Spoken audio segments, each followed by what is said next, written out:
ketika orang udah tahu, wah orang ini udah punya ijazah sertifikat yang bagus, itu kan orang kan berpandangannya kan beda kan. Kalau boleh saya tahu, kenapa ya sarjana olahraga itu harus jadi guru olahraga?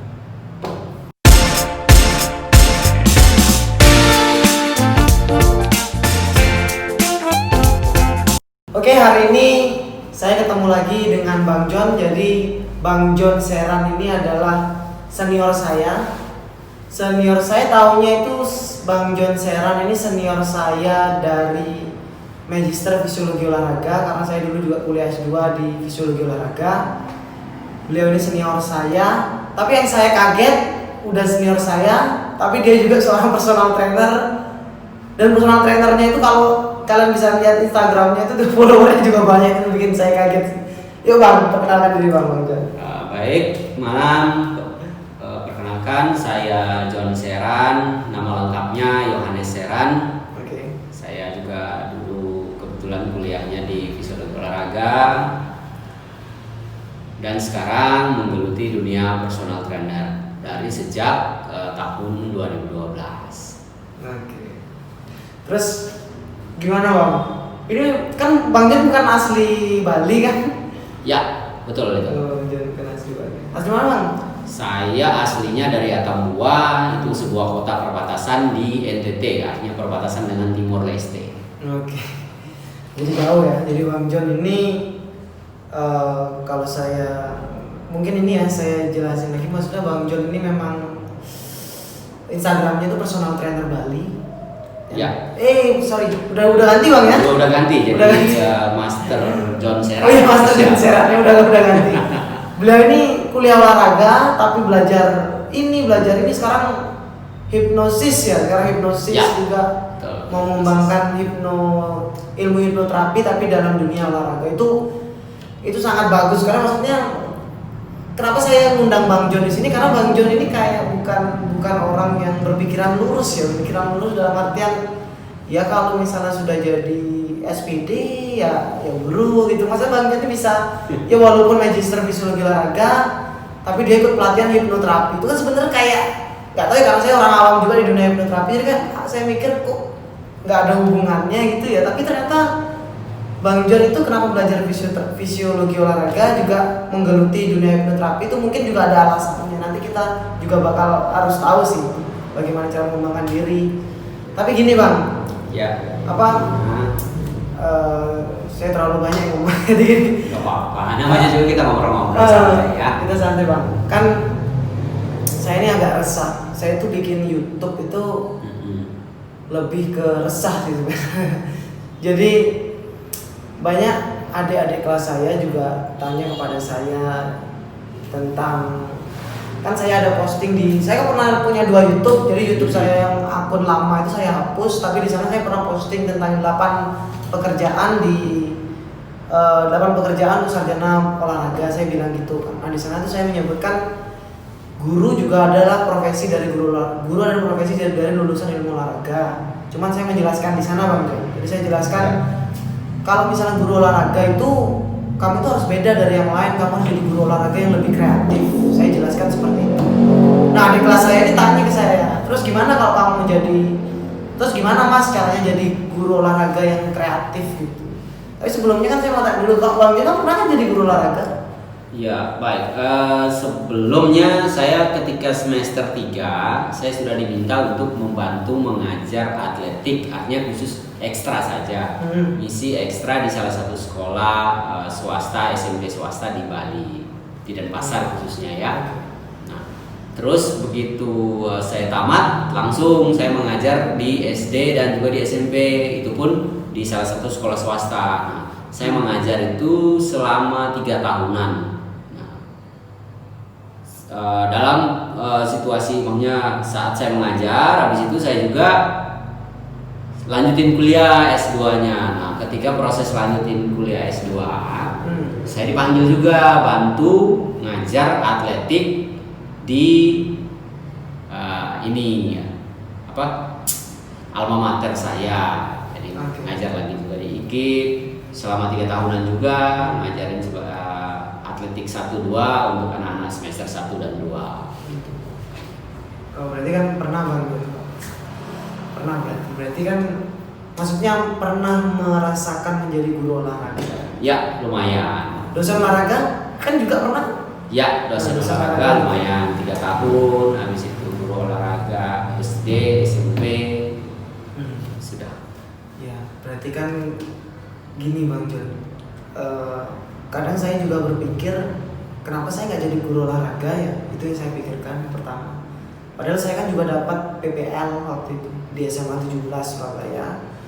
Tapi kenapa saya nggak ada pikiran kesana gitu mau jadi guru olahraga? Makanya saya harus tahu dulu. Menurut Bang Jon kan udah pernah jadi guru olahraga, dosen olahraga malahan. Nah menurut Bang Jon, ya guru olahraga atau dosen olahraga itu apa? Guru olahraga lah, kita bahas guru olahraga. Guru olahraga itu apa sih?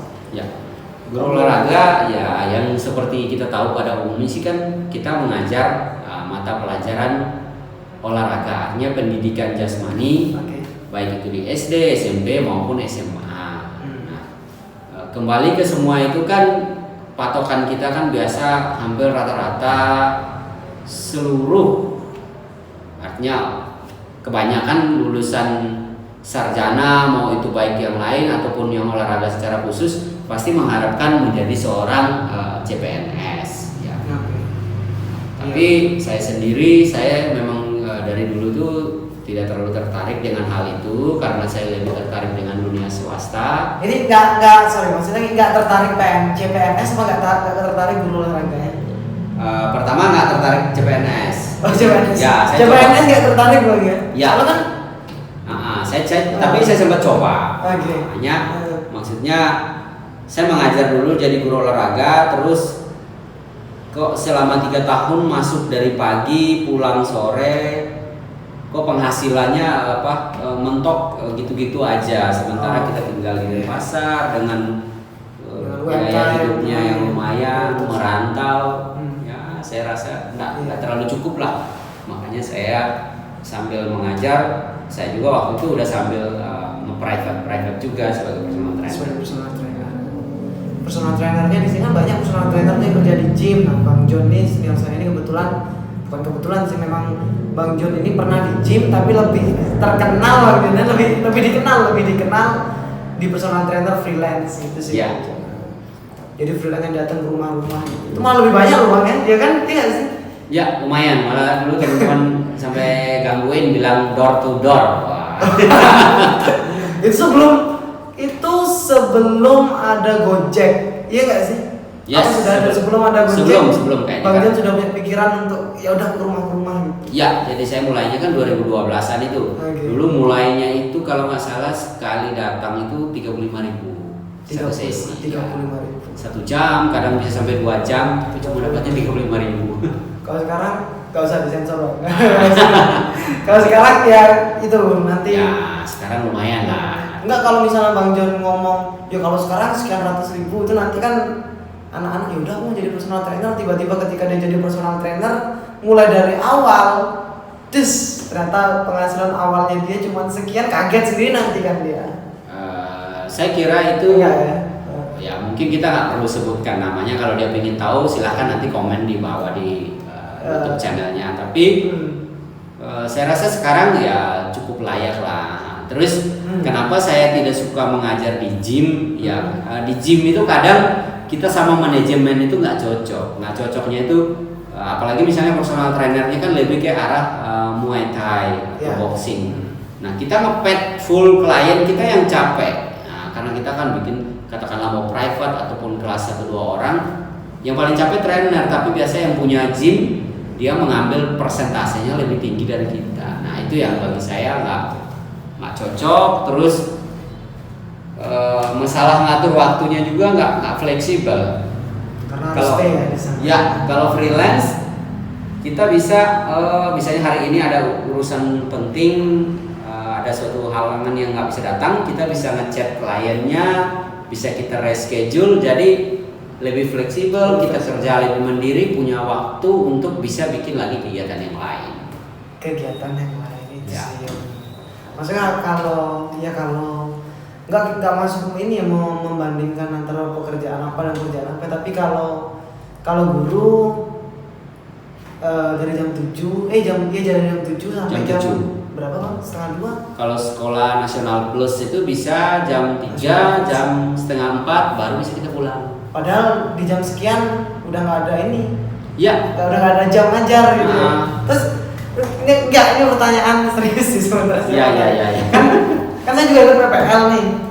Saya pernah ikut PPL tuh 3 bulan di SMA 17. Instagramnya Semantas kayak ini. Jadi SMA 17 Surabaya itu di sana saya hanya ngajar praktek Bang Juna. Itu kan ada teori kan sekarang. Jadi hanya ngajar praktek itu jam 7 sampai jam sekian, terus jam sekian sampai jam 10. Terus saya itu udah nggak ada. Nah sementara teman-teman PPL saya yang lain yang guru bahasa Indonesia dia masih ada ngajar sore. Iya. Jadi kan kayak ya udah masih ada kegiatan gitu Bang Jon dia. Tapi kalau saya kalau sudah selesai jadi sama-sama guru olahraga ini kita bertiga itu 3 orang guru olahraganya. Ya udah diem di ruang guru. Kita nggak ngapa-ngapain, diem. Untung zaman itu sudah ada Instagram. Jadi ada lah hiburan sedikit. Guru olahraga, terus kalau kita ngomong guru olahraga itu Bang Jon, cerita pengalaman saya lagi. Kenapa di dalam kurikulum pembelajaran itu harus diajarkan bagaimana cara menghitung berapa ukuran net bola voli, berapa ukuran lapangan sepak bola, bagaimana cara menghitung ini apa dan sebagainya. Itu kalau kita berdasarkan kognitif 1 sampai kognitif berapa itu gimana Bang Jon? Maksudnya Bang Jon tuh gimana? Menurut Bang Jon tuh gimana dengan pembelajaran seperti itu? Kalau saya kembali ke kadang itu ekspektasi dari anak-anak itu kalau ketika dia jam olahraga itu dia mau bermain, terutama kalau SMP ke bawah. Saya tidak tahu yang SMA ya, karena saya tidak sempat mengajar di SMA. Hanya sempat praktek, tapi saya tidak terlalu tahu tentang ekspektasi anak-anak SMA. Tapi kalau SD, SMP itu jam olahraga itu intinya jamnya dia mau bermain. Nah, karena tradisi yang dulu-dulu mungkin senior-senior itu kadang ada kan kalau olahraga itu paling kasih bola, bermain, selesai. Nah, tapi setelah kurikulum kita diatur bahwa harus ada seperti ini, ada pembukaan, ada isi, ada penutup, ada silabus, ada RPP. Nah, jadi kan pembelajarannya mulai berurutan. Nah, sementara berurutan, tapi kalau menurut saya sendiri, kalau kita namanya juga kan olahraga. Nah, jadi sebenarnya tubuhnya kan yang diolah. Nah, selain kita mengolah tubuh, pasti kita juga mengolah pikirannya lewat olahraga itu sendiri.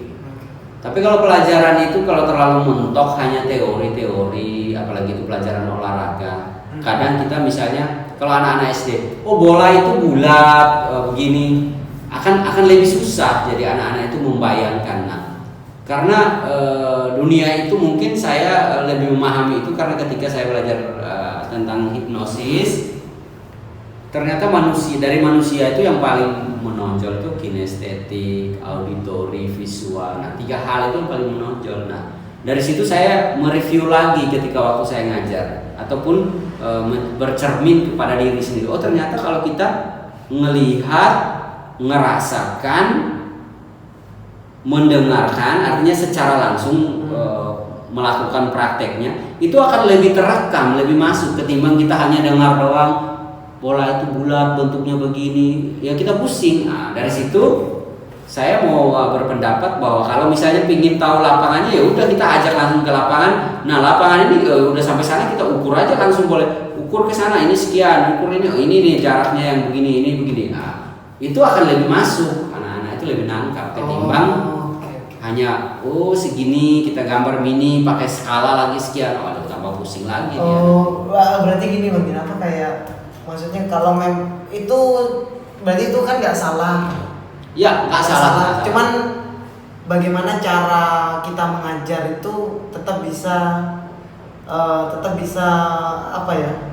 Maksudnya tetap harus sekreatif mungkin, karena apa yang kita ajarkan itu harus ada hasilnya untuk anak-anak, gitu kan intinya kan. Sementara kalau kebanyakan orang biasanya kan ya sudah dikasih soal, ya udah kerjain gitu. Sementara anak-anak cewek yang nggak bisa, yang nggak tahu ukurannya tuh ya mungkin nyontoh si cowok mungkin gitu kan. Cuman kalau kalau kayak Bang John tuh bisa sih kayak jadi cara mengajar yang sedikit yang lebih kreatif. Jadi intinya ya ada soal seperti itu, ayo sekarang kita keluar lapangan gitu Bang John. Sekarang kita keluar lapangan, yuk sekarang diukur biar sama-sama tahu kalian. Kayak gitu Bang John.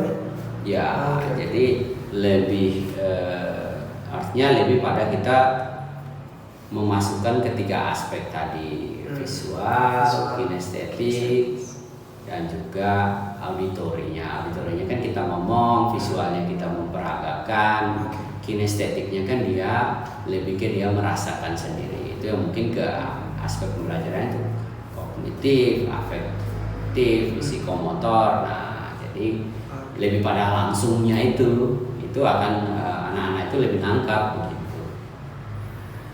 Oke, kalau saya itu karena akhirnya dengan grup guru olahraga itu kayak ya sedikit kurang setuju dengan adanya materi gitu. Akhirnya kita bertiga tuh kayak buat materi sendiri. Jadi kita buat kayak karena kita kan Bang Jan juga dari fakultas olahraga. Jadi kan kita dikasih tahu nih tentang sport massage tuh. Ya, dikasih tahu. Jadi materi teori itu kita buat sport massage akhirnya gitu. Sport massage itu sesuatu yang menarik. Terus buat tentang materi-materi motivasi, terutama untuk anak kelas 3 SMA itu materi-materi motivasi itu lebih bagus sih untuk apa? Untuk persiapan UN, untuk persiapan pemilihan jurusan atau kuliah gitu. Jadi kita seperti itu sih akhirnya. Tapi itu bagus nih. Nanti kalian juga bisa tiru sih apa yang Bang John ini. Itu tadi apa yang Bang John jelaskan. Terus Bang John kan tadi kan ada bahas tentang cara mengajarnya kan memang dalam pikiran Bang John kan cara mengajarnya lebih kreatif gitu kan yang saya dengar tadi. Terus selain itu ada nggak contohnya Bang? Karena kan ya ini anak-anak ini kan mempertanyakan pernyataan saya. Terus guru olahraga yang beda dari yang lain itu seperti apa? Guru olahraga yang kreatif itu yang seperti apa? Kalau Bang John gimana? Ya, baik. Kalau menurut saya guru olahraga yang kreatif atau punya skill, kadang itu orang itu dia belajar sesuatu. Olahraga itu kan umum banyak, begitu banyaknya olahraga. Tapi paling tidak yang jadi satu poin penting bagi guru olahraga itu dia harus menguasai satu cabang olahraga. Nah, menguasai itu kalau misalnya katakanlah dia menguasai sepak bola, dia kuasai sistem pertandingannya, tekniknya, semua sampai administrasinya. Nah, sehingga dia dikatakan ahli di situ. Nah, kenapa saya bilang dia harus menguasai itu? Jadi ketika orang membutuhkan dalam sebuah pertandingan membutuhkan guru, oh guru ini, atau kita kembali ke kampung lah katakan. Pas ada pertandingan sepak bola di desa, pasti orang kan, oh cari aja guru olahraganya ini, pasti dia bisa. Orang tahu oh, dia sarjana olahraga, pasti bisa. Nah, ketika kita disodorkan, kita nggak bakalan bisa kalau kita nggak mempelajari itu secara serius. Nah, dan juga selain kita menguasai misalnya satu sebagai ahli, kita juga jangan munafik. Misalnya tiba-tiba disodorkan yang tak pro, sementara kita basic spesialisnya di sepak bola, kita ambil aja, ya bakal kelimpungan. Ya tapi paling tidak mungkin untuk menutupi itu atau ya bisa lah kita belajar. Mungkin apalagi dunia sekarang kan canggih, ada YouTube, ada Google, bisa lah kita browsing lihat-lihat untuk mempelajari hal itu. Iya benar sih, maksudnya orang kan juga akan karena di Indonesia kan gini Bang, ketika kita mempunyai sertifikat, ketika kita mempunyai ijazah itu kan kayak istilahnya kita hidup dengan serata itu lebih tinggi kan, dipandang lebih kan akhirnya. Tapi ketika kita tidak menunjukkan ya sertifikat atau ijazah itu kan kayak biasa aja kan. Tapi kalau orang udah tahu orang udah punya ijazah atau sertifikat yang bagus itu kan orang kan berpandangannya kan beda kan. Cuman kalau boleh saya tahu kenapa ya sarjana olahraga itu harus jadi guru olahraga? Maksudnya kebanyakan kenapa berpikir seperti itu? Ya mungkin karena satu itu basicnya kan namanya di situ sekolah guru olahraga. Berarti yang ada di pikiran mereka, artinya yang terekam ke pikiran bawah sadarnya bahwa dia itu akan jadi guru olahraga. Nah, padahal kalau menurut saya ya dulu ada ilmu ekonomi atau salah satu pendapat itu bilang the right man on the right place itu, bekerja sesuai keahlian itu. Menurut saya untuk zaman sekarang ini sudah tidak berlaku, karena kalau secara normal manusia itu diberikan talenta itu sekitar 8. Nah, dari sekitar 8 talenta itu tinggal kamu kembangkan yang mana yang bakalan jadi spesialis kamu. Tapi tidak menutup kemungkinan juga ada orang-orang tertentu bisa punya keahlian lebih dari satu. Nah, jadi saya rasa pertama itu kita perlu memahami diri sendiri dulu. Saya bisa di mana aja. Nah, itu coba diasah sehingga katakanlah di keahlian A kamu sudah nggak bisa, mungkin kamu bisa pindah ke B. Di B kamu nggak bisa, bisa juga pindah ke C. Jadi kita nggak mentok, oh udah nggak bisa jadi CPNS, patah semangat, selesai, bunuh diri, bakar ijazah, ada yang heboh gitu. Ya itu menurut saya dia sarjana tapi pikirannya nggak sarjana. Ya ijazahnya ada tapi otaknya nggak sarjana. Oh, masa bakar ijazah? Ya itu menurut saya gitu. Dulu ada yang pernah itu dia bilang ijazah karena ngelamar kerja nggak dapat. Tapi gini loh bang, banyak loh maksudnya kasus yang kita nggak bahas tentang sarjana olahraga ya. Dia sarjana apapun itu. Ketika dia karena dia sarjana lulusan UI misalnya, Universitas Indonesia kan dipandang kan sangat tinggi sekali, tapi ketika itu dia tidak bisa masuk dalam satu perusahaan yang besar karena dia lulusan UI, yang dia salahkan yang si UI karena enggak, maksudnya kan kamu yang mau masuk perusahaan itu ngapain nyalain perusahaan? Ada loh bang yang sering loh kayak ada kasus-kasus gitu, sama kayak orang udah sarjana tapi dia komplain kenapa saya nggak sukses, jadi salahin universitasnya gitu. Universitas kan sebenarnya nggak menjamin juga kan, iya nggak? Ya betul sih. Saya rasa kalau itu tuh kembali ke personal. Makanya dulu ketika saya S1 saya sempat diajar sama dekan saya, dia bilang kamu harus punya suatu keahlian yang berbeda dari orang lain. Artinya hanya kamu yang bisa membuat diri kamu itu berbeda sehingga orang lain itu bisa melihat hal itu. Nah, ketika dia melihat hal itu, jadi bukan kamu yang cari kerja, tapi kerjaan yang cari kamu itu akan lebih berkualitas dan perusahaan itu akan merasa membutuhkan kamu, bukan kamu yang membutuhkan kerjaan atau dan perusahaan itu. Betul. Oh ya, itu yang tadi Bang John bilang kalau misalnya kita ini sebagai manusia itu terlahir dengan 8 talenta, di antara ke-8 itu mana yang kamu sukai, mana yang kamu kuasai dan itu kembangkan, dan nggak menutup kemungkinan manusia itu punya lebih dari 1 talenta. Itu tadi yang Bang John jelaskan. Menurut maksudnya kalau yang dari saya dengarkan dari Bang John itu ada benarnya sih, maksudnya orang yang memang talentanya atau apa ya istilahnya memang suka akhirnya itu menjadi bakat yang berkembang, Bang John kayak gitu ya. Karena suka akhirnya jadi bakat yang berkembang, akhirnya dia menjadi ini yang salah kan akhirnya gini, ketika orang memang tidak suka mengajar. Iya sih Bang, ketika orang tidak suka mengajar terus dia memaksakan diri untuk yang menjadi guru karena saya sarjana pendidikan. Padahal banyak loh, kayak senior saya juga ada yang juga menyimpang jauh sih, dia sarjana pendidikan, tapi saya tanya, Mas sekarang di mana? Ini saya di klub sepak bola. Oh jadi apa? Ya dia jawab dia jadi ini tukang pijet bilangnya istilahnya. Tukang pijet dalam artinya sport massage team gitu, dia punya sport massage team gitu. Nah itu kan kayak akhirnya itu kan dia membuat dan membuka sebuah profesi baru. Iya kan harusnya, karena dia memang tertarik di mata kuliah sport massage, akhirnya dia senang, akhirnya dia berkembang untuk meningkatkan sport massage, teknik sport massage itu tadi. Iya sih itu benar sih, jadi memang harus kita nggak boleh ini Bang Jun, nggak boleh apa? Nggak boleh cuman berpikir dengan satu hal itu Bang Jun.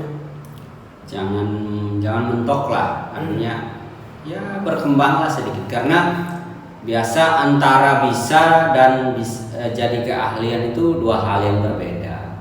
Bisa itu artinya dia memang bisa melakukan, tapi kalau ahli kan memang dia udah profesional di bidang itu, memang memang dia udah ahlinya lah dibilang gitu. Jadi dari bisa, nah bisanya itu diasah terus-terus, nah, tapi bukan bisa yang racun loh.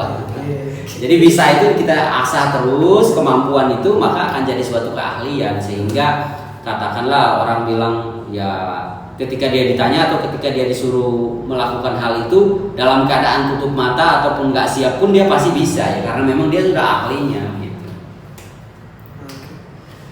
Terus saya ada juga pikiran saya, kalau memang kita ini memang harus dengan target paling besar seorang guru, dalam artian kita bahas tentang masalah keuangan, Bang.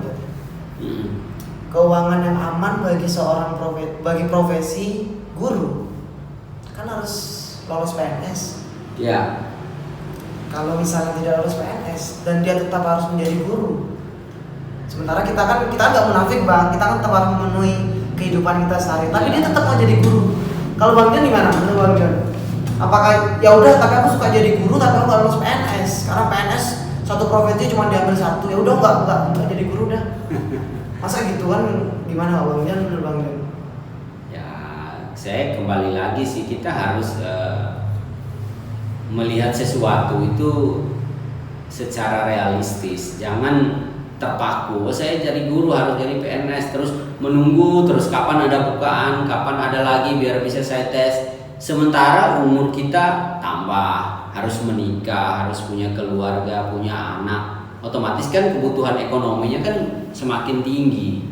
Nah, dengan hal itu terus kita misalnya berpatokan menunggu terus tunggu jadi seorang CPNS biar dapat gaji sekian, ya susah juga kalau kayak begitu. Jadi lebih baik sih mengembangkan sesuatu yang lain yang kita bisa untuk ya semua itu kan untuk memenuhi kebutuhan hidup kan, artinya ujung-ujungnya ya duit, ya duit ya kembali ya kita juga harus tetap berusaha sehingga semuanya bisa terpenuhi, karena katakanlah dia sudah punya keluarga, kesananya kebutuhan ekonominya akan semakin meningkat. Ya. Berarti balik lagi tetap ke diri sendiri, Bang, karena nggak ya itu sih, dan juga yang saya herankan kenapa tetap PNS itu jadi satu-satunya target. Itu sih yang nggak tahu sih, tapi kenapa ya PNS jadi satu-satunya target untuk bisa hidup lebih aman, karena kan kadang kan belum tentu, Bang Joni, iya nggak sih?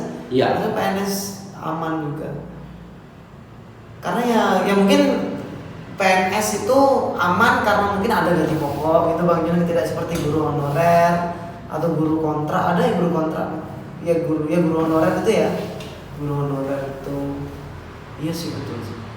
Terus ini yang terakhir, Bang Jon. Yep. Kalau misalnya Bang Jon sekarang kan pernah jadi dosen olahraga nih, ketemu dengan mahasiswanya Bang Jon yang juga ya kan, karena Bang Jon dosen olahraga berarti mahasiswanya mahasiswa olahraga. Nah itu ternyata dia nggak berprofesi sebagai seorang olahraga, dia mungkin cuman buka, karena dia cewek mungkin dia cuma akhirnya buka usaha salon. Gimana kalau Bang Jon? Menurut Bang Jon gimana? Mahasiswa olahraga yang sudah 4 tahun dihabiskan hidupnya untuk berpendidikan olahraga, tapi ujung-ujungnya tidak menjadi seorang profesi dalam akademisi olahraga apapun. Menurut Bang Jon gimana? Ya, satu itu dia sudah salah kuliah sebenarnya. Misalnya kalau dia belum kuliah jadi guru tapi akhirnya jadi salon kecantikan, harusnya waktu itu lebih baik dia investasikan waktu dan tenaga dan uangnya untuk langsung belajar salon kecantikan, itu kan lebih baik kan. Tapi tidak menutup kemungkinan kalau di sana dia lebih berkembang, ya kenapa enggak kan? Kayak ada beberapa dulu murid saya, mahasiswa saya itu mereka sudah jadi, ada yang kerja di PDAM, ada yang di bandara security. Nah, kalau di sana bisa lebih menunjang hidupnya kan, ya tidak masalah sih. Berarti kan, artinya kan kuliah itu ya walaupun kita kuliah di jurusan apapun, ya kuliah ekonomi, kuliah apa, dan kita bahas lagi ini kuliah olahraga. Kalau ternyata kita basic kita di kuliah olahraga, tapi kita ngembangkan di hal yang lain kan sah-sah aja sebenarnya. Sah-sah aja, selagi itu sesuai dengan passionnya, sesuai dengan hobinya, dia menyukai itu nggak masalah, apalagi itu menghasilkan sesuatu buat dia. Kenapa enggak? Kenapa harus malu? Saya guru olahraga, saya kuliahnya dulu sarjana olahraga, sekarang kerjanya di sini, nggak masalah. Ya benar sih juga. Ya tetap kembali lagi gimana kita, maksudnya hidup yang benar-benar realistis itu ya bagaimana kita bisa bertahan hidup, yang paling penting terutama pada saat COVID gini Bang. Bagaimana kita tetap bisa bertahan hidup, terus ya dengan penghasilan guru yang sekian berarti kalian harus punya, maksud dengan penghasilan guru yang hanya honorer misalnya kalian berarti kan harus punya tambahan, betul Bang Dina? Kalian harus punya tambahan lain, ya tambahan profesi lain gitu. Kalau kalian dibilang, dan kalian juga sebagai mahasiswa olahraga, kalau kalian bilang capek, ya mending gak usah kuliah olahraga. Karena kuliah olahraga kan dituntut untuk kita agar bugar kan, melakukan beberapa aktivitas tapi kita tetap ini, ya kan gitu. Iya benar sih. Terus sekali lagi yang terakhir Bang John, saya lupa. Kan lagi pandemi nih, lagi COVID-19 ini. Guru olahraga kan ngajarnya itu lagi online-nya itu. Nah kemarin saya ada ngajar nih anaknya klien. Waktu itu sekolahnya juga tentang olahraga. Anaknya klien masih umur masih SD gitu. Terus dia ngajar ya kayak guru olahraga kayak jumping jack, terus dia lihat laptopnya ikutan jumping jack, tapi ya jumping jack yang cuma tepuk tangan gitu yang bukan itu nggak bisa juga disebut aktivitas olahraga, aktivitas fisik kan. Gimana Bang John kayak itu? Gimana caranya biar, maksudnya saran aja sih biar guru olahraga itu biar dengan materi apa yang buat anak itu bisa aktif pada saat pandemi ini harus online nih. Gimana Kak Bang John? Kayak idenya Bang John? Kalau saya mungkin sebelumnya itu saran buat teman-teman olahraga yang guru olahraga profesi sebagai guru olahraga saat ini, apalagi dalam keadaan pandemi ya. Mungkin yang lebih kreatifnya kalau bisa itu teman-teman bikinkan video, kirimkan ke rumah, dan anak itu dikasih spare waktu untuk berlatih hal itu. Nah, paling tidak kan kita mengajar itu bukan hanya mengajar, tapi dari hati. Dalam bagaimana sih maksudnya? Ya biar anak itu juga dia tahu melakukannya benar, sehingga kan itu memberi sesuatu nilai lebih atau nilai tambah buat dia. Paling tidak dia sehat, melakukan gerakan itu benar, habis itu ya feedbacknya kan dia dapat nilai gitu. Tapi kalau misalnya online kita disuruh jumping jack, ya dia bingung, dia mau ngelihat jumping jacknya di mana. Walaupun kita contohin cuma langsung sekali waktu dalam saat online itu kan kadang kemampuan anak itu ada yang cepat, ada yang daya tangkapnya cepat, ada yang lambat. Sebaiknya misalnya dikirimkan dulu videonya 1-2 hari sebelumnya, jadi dia tonton, dia pelajari, mungkin dipandu orang tuanya di rumah. Habis itu baru kita online bersama, atau suruh aja dia ngerekam video dalam durasi berapa 1-2 menit gerakan tersebut dan dikirim balik. Itu menurut saya lebih bagus. Jadi kita melakukan penilaian pun lebih oke, terus lihat dari kualitasnya kita bisa menganalisis dengan baik. Oh ini gerakannya betul, ini tidak. Nah, jadi mengevaluasinya itu juga bagus begitu.